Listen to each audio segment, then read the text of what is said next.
क्या zero investment के साथ कोई भी बिज़नेस स्टैंड हो सकता है? तो हाँ, हो सकता है।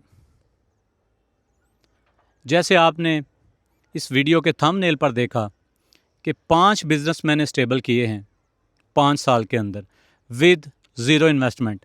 क्या ऐसा पॉसिबल है? हाँ, बिल्कुल ऐसा पॉसिबल है।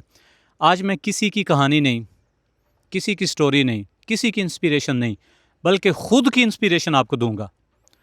और डियर फ्रेंड्स, ये वीडियो अगर आप लाइफ में बिजनेस करना चाहते हैं तो ये वीडियो आपकी लाइफ में एक पॉजिटिव रोल प्ले कर सकती है। कैसे? क्योंकि ये मेरी अपनी खुद की पर्सनल रियल स्टोरी है कि अगर मैं ज़ीरो इन्वेस्टमेंट से बिजनेस स्टैंड कर सकता हूँ तो मुझे लगता है कि कोई भी इंसान ज़ीरो से बिजनेस को स्टैंड कर सकता है, 5 क्या 10 भी कर सकता है। सो सबसे इंटरेस्टिंग बात यह है कि कैसे 5 सालों में ज़ीरो इन्वेस्टमेंट से 5 बिजनेस स्टैंड किए। एक बात और आपको बताऊं, 5 बिजनेस तो वो हैं जिनको मैंने स्टेबल किया, लेकिन इनमें से 4 ऐसे बिजनेस हैं जो फेल भी हुए। और ये जो 5 बिजनेस आज मैंने स्टेबल किए हैं उनमें से 3 बिजनेस 2 साल फेल रहे, 2 साल के बाद बिजनेस वो स्टैंड हुए। तो आज 5 ऐसे बिजनेस हैं जो मैं रन कर रहा हूँ पर्सनल, और कभी भी किसी बिजनेस की मैंने मार्केटिंग नहीं की। सो अब मैंने स्टार्ट की है, लेकिन इससे पहले मैंने फिज़िकल बिजनेस किए हैं। इंटरेस्टिंग बात यह है कि कैसे मैंने स्टैंड किए हैं और बिजनेस इन्वेस्टमेंट के बगैर आप कैसे स्टैंड कर सकते हैं। नंबर 1, बिजनेस के लिए पैसा नहीं, बिजनेस के लिए पैशन होना चाहिए। आपको नींद नहीं आनी चाहिए, आपको चैन नहीं आना चाहिए। और जॉब आप इसलिए ना करें कि मुश्किल है, बल्कि इसलिए नहीं करते कि आपको बिजनेस करना है। सम टाइम कोई ऐसा बिजनेस भी होता है जिसमें आपको जॉब भी करनी पड़ती है, तो जॉब भी इतनी बुरी चीज़ नहीं है अगर आप लर्निंग के लिए करते हैं। मैंने भी डिफरेंट जॉब्स की हैं, आपको भी करनी चाहिए। सो पहला बिजनेस मैंने सर्विस से किया, अपनी सर्विस देना। जैसे आजकल लोग डिजिटल मार्केटिंग की सर्विस देते हैं, ऐसे ही मैं चाइना से सोर्सिंग के बिज़नेस देता था। पहले मैंने उसका एक कोर्स किया, पेड कोर्स।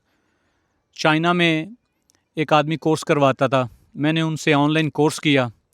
वहाँ से मुझे पता चला कि हम चाइना से कैसे चीज़ों को बाय कर सकते हैं, कैसे फैक्ट्रीज़ को विज़िट कर सकते हैं। इसके लिए मैं चाइना भी गया, लेकिन तब गया जब मेरा बिज़नेस रन हो चुका था, क्योंकि उससे पहले तो मेरे पास इतनी इन्वेस्टमेंट नहीं थी। सो फ्रेंड्स, सोर्सिंग से मैंने अपना एक बिज़नेस स्टेबल किया, लोगों को सर्विस देना, सोर्सिंग की। अगर किसी ने चाइना से कोई प्रोडक्ट या चीज़ बाय करनी है तो उसको लो प्राइस के अंदर वो चीज़ ढूंढ के देना, उसको अच्छे प्राइस में चीज़ ढूंढ के देना और वहाँ से अपनी कमीशन लेना। सो मैंने क्लाइंट कैसे सर्च किए, क्योंकि सबसे मुश्किल यही होता है कि क्लाइंट कैसे सर्च करते हैं। जब आप क्लाइंट सर्च कर सकते हैं तो आप बिज़नेस कर सकते हैं। लर्निंग तो ईजी है, आप 2 महीने 3 महीने के अंदर किसी भी स्किल के अंदर अच्छे भले मास्टर हो सकते हैं। तो चाइना से मैंने फिर सोर्सिंग की। जितने भी मेरे फ्रेंड थे या कुछ मेरे ऐसे रिलेटिव भी थे जो आउट ऑफ कंट्रीज़ में थे, मैंने सबको बताया कि अगर आपको चाइना से कोई भी प्रोडक्ट चाहिए हो तो मैं आपको वहाँ से बाय करके दे सकता हूँ। मैंने एक सेफ़ पैटर्न तलाश किया, उस पैटर्न के थ्रू मैं चाइना से जो भी प्रोडक्ट बाय करनी होती मैं वहाँ एक सप्लायर ढूंढता, वहाँ से चीज़ बाय करता, और फिर आउट ऑफ कंट्री जहाँ भी यूरोप में, अरब कंट्रीज़ में जिसको जो चीज़ चाहिए होती थी मैं उसको वो चीज़ प्रोवाइड करता। तो पहली बार में बहुत बड़ा रिस्क था। पहली बार में जिन दोस्तों ने मेरे पे ट्रस्ट किया, मुझे पेमेंट दी, मेरे लिए मुश्किल था कि कहीं कोई प्रॉब्लम ना हो, फ्रॉड ना हो। ये स्टार्ट में होता है, क्योंकि ट्रस्ट करना स्टार्ट में मुश्किल होता है। तो मेरे लिए भी मुश्किल था। उस टाइम तो मेरा कोई जानने वाला भी नहीं था। अब तो पाकिस्तान के बहुत लोग हैं जो अच्छी प्रोडक्ट वहाँ से ढूंढ कर देते हैं, लेकिन आज से 5 साल पहले कोई इतना अच्छा किसी के साथ रिलेशनशिप नहीं था। सो मैंने डायरेक्ट चैन्यू से बात की, उनकी कंपनीज़ को चेक किया, विज़िट किया, जो मैंने ट्रेनिंग के अंदर सीखा था। फिर मैंने वहाँ से सोर्सिंग देना स्टार्ट कर दी। तो मेरे फ्रेंड सर्कल में, रिलेटिव सर्कल में ऐसे लोग थे जिनको प्रोडक्ट चाहिए थी। सो मैंने उनको प्रोडक्ट दी और उनको प्रोडक्ट जब मिली तो मुझे बहुत खुशी हुई, क्योंकि मेरा एक बिज़नेस चलने लगा। फिर आहिस्ता आहिस्ता ऑर्डर बढ़ने लगे। सो फिर सोर्सिंग का एक अच्छा बिज़नेस चलने लगा। फिर उस सोर्सिंग से जो पैसा मैंने बनाया, उस पैसे से फिर मैं चाइना में गया। वहाँ पे जाके खुद कंपनीज़ के ऑनर से मिला, फैक्ट्रीज़ विज़िट की, तो उससे मेरा कॉन्फिडेंस और भी बिल्ट हुआ जब मैंने फ़िज़िकली हर चीज़ को चेक किया। और फिर बहुत सारे ऐसे लोग थे जिनका मेरे साथ कनेक्शन भी बन गया। फिर मैं एक ट्रस्ट के साथ बड़ी अमाउंट के साथ चीज़ें बाय कर सकता था। अब फ्रेंड्स, दूसरा बिज़नेस कैसे स्टार्ट किया। अब जो चीज़ें मैं सोर्सिंग करता था, जो मेरे पास पैसा आया, उसी पैसे से जो मेरे पास कमीशन था, उसी कमीशन से मैंने वही प्रोडक्ट बाय करना शुरू कर दी। और कुछ दोस्तों के साथ मैंने पार्टनरशिप पे बिज़नेस स्टार्ट कर दिया। मेरा दूसरा बिज़नेस स्टार्ट हो गया, सोर्सिंग का भी और ट्रेडिंग का भी। पहले मैं जस्ट सोर्सिंग देता था, फिर मैंने टाइम के साथ साथ अपनी प्रोडक्ट बाय करना शुरू कर दी। फिर उसमें भी प्रॉफिट होने लगा। फिर ऐसे ही तीसरा बिज़नेस क्या था, इंपोर्ट का। कुछ ऐसी चीज़ें थी जो मुझे इंपोर्ट करवानी थी। फिर मैंने उन चीज़ों को इंपोर्ट करवाना शुरू कर दिया। फिर उन्हीं चीज़ों को होलसेल पे सेल किया। फिर होलसेल से उन्हीं चीज़ों को उठा के मैंने चौथा बिज़नेस स्टार्ट किया, ऑनलाइन। ये डिफरेंट कंपनीज़ हैं जो ऑनलाइन प्रोडक्ट सेल करती हैं, इवन एटसी पे, ऐसे प्लेटफॉर्म पे, और कंट्री के अंदर भी कुछ प्लेटफॉर्म होते हैं जो ऑनलाइन चीज़ें सेल करते हैं। मैंने उनको प्रोडक्ट दी तो मेरा वो बिज़नेस भी चलने लगा। ऐसे मैंने 4 बिज़नेस अपने सक्सेस किए और 5वां बिज़नेस था ई कॉमर्स का। फिर मैंने खुद से ई कॉमर्स का बिज़नेस भी लॉन्च किया। तो उस ई कॉमर्स के बिज़नेस में भी मुझे कुछ ज़्यादा प्रॉफिट नहीं हुई, लेकिन मेरा बिज़नेस चलने लगा, थोड़ी थोड़ी प्रॉफिट होने लगी। सो अभी तो मेरा ई कॉमर्स बिज़नेस बहुत अच्छे से, मैं उसकी मार्केटिंग भी स्टार्ट कर रहा हूँ। सो उसका एक समझ लें कि अच्छी उसकी मार्केटिंग हो रही है और अच्छा उसका स्कोप है। अब वो मेरा बिज़नेस भी चल रहा है। सो ऐसे मैंने 5 बिज़नेस स्टैंड किए। इसके साथ साथ कुछ 3 से 4 ऐसे बिज़नेस हैं जो फेल भी हुए, जिसमें मोबाइल एक्सेसरीज़ का काम था, जिसमें पोटैटो एक्सपोर्ट करने का बिज़नेस था, जिसमें सैंड का बिज़नेस था, जिसमें मैंने वाटर फिल्टर प्लांट लगाया, उसका बिज़नेस था। ये सारे बिज़नेस लॉस भी हुए। तो फ्रेंड्स, मैंने जैसे आपको बताया कि एक टाइम था कि मेरे 3 से 4 जो बिज़नेस हैं वो लॉस में थे और सिर्फ एक बिज़नेस प्रॉफिट में था। लेकिन कैसे मैंने इस बिज़नेस के लॉस को बर्दाश्त किया, ये बात सीखने वाली है।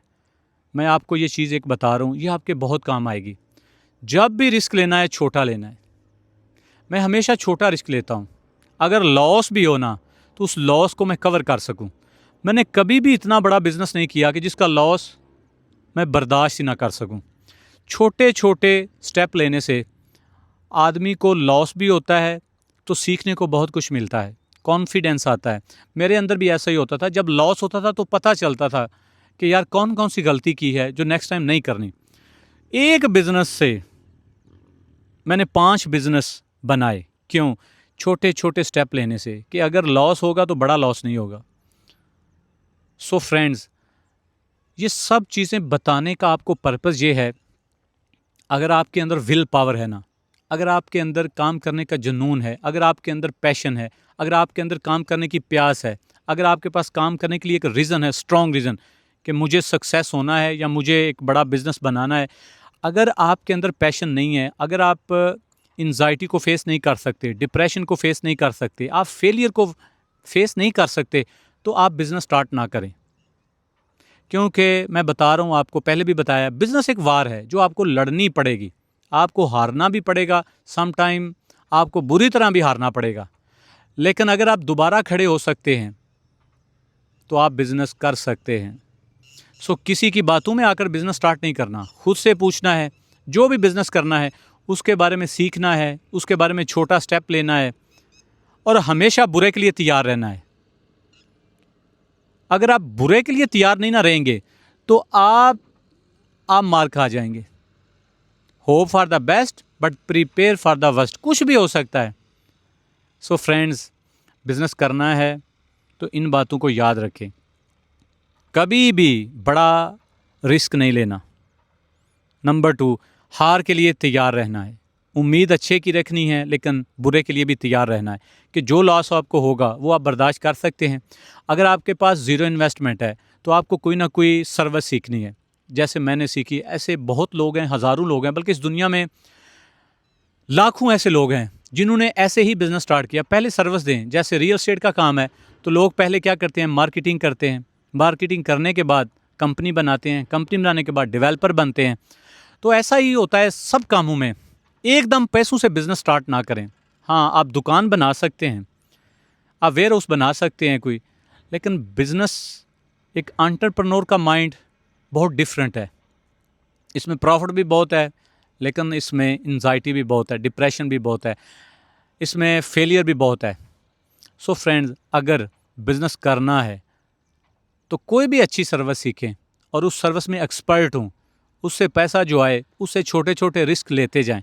अपना टाइम वेस्ट ना करें। 24 घंटों में से मैं 20 घंटे मैं बिज़नेस के बारे में सोचता था, और उन 20 घंटों के अंदर मैं कोई ना कोई एक्सपर्ट ही सीखता था। आप जब भी बिज़नेस स्टार्ट करें ना, तो एक चीज़ याद रखें, आपको हमेशा ऐसी वीडियोस, आपको हमेशा ऐसी बुक ज़रूर पढ़नी है जो आपको फेलियर होने के बाद स्टैंड कर सकें, जो आपके अंदर एक मोटिवेशन दें, आपको पावर दें स्टैंड होने की, खड़े होने की।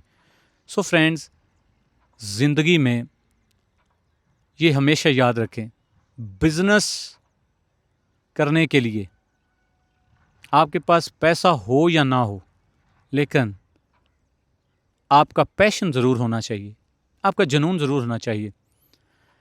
छोटे से स्टार्ट करें, वही छोटा बिज़नेस एक दिन बहुत बड़ा हो जाएगा। 3-4 साल, 5 साल, 10 साल टाइम लगता है, और जो जल्दी में अमीर होना चाहता है या जो जल्दी में बिज़नेस खड़ा करना चाहता है, उसका बिज़नेस खड़ा नहीं होता, वो लॉस में जाता है। अपने बिज़नेस को टाइम दें, अपने बिज़नेस के अंदर काम करें, अपने बिज़नेस को सीखें, तो यार आप भी ज़ीरो इन्वेस्टमेंट से कोई भी बिज़नेस बना सकते हैं। So best of luck. अगर बिज़नेस करना है तो करें, ज़रूर करें, लेकिन विदाउट मनी के। मैं बोलता हूं कि पैसों के बिना एक बार बिज़नेस स्टार्ट करें, सर्विस दें, और फिर पैसों से छोटा छोटा स्टेप लें, जैसे मैंने स्टेप लिए। तो फेलियर भी देखने पड़े, 5 सालों में 8-9 बिज़नेस फेल रहे, तो इसके पीछे क्या रीज़न है कि मैंने छोटे रिस्क लिए। आप भी लाइफ में छोटे रिस्क लो, पैशन के साथ काम करो, लर्निंग के साथ काम करो, तो इंशाल्लाह यू विल बी अचीव। तो आप भी एक अच्छा बिज़नेस स्टैंड कर सकते हैं। Thank you.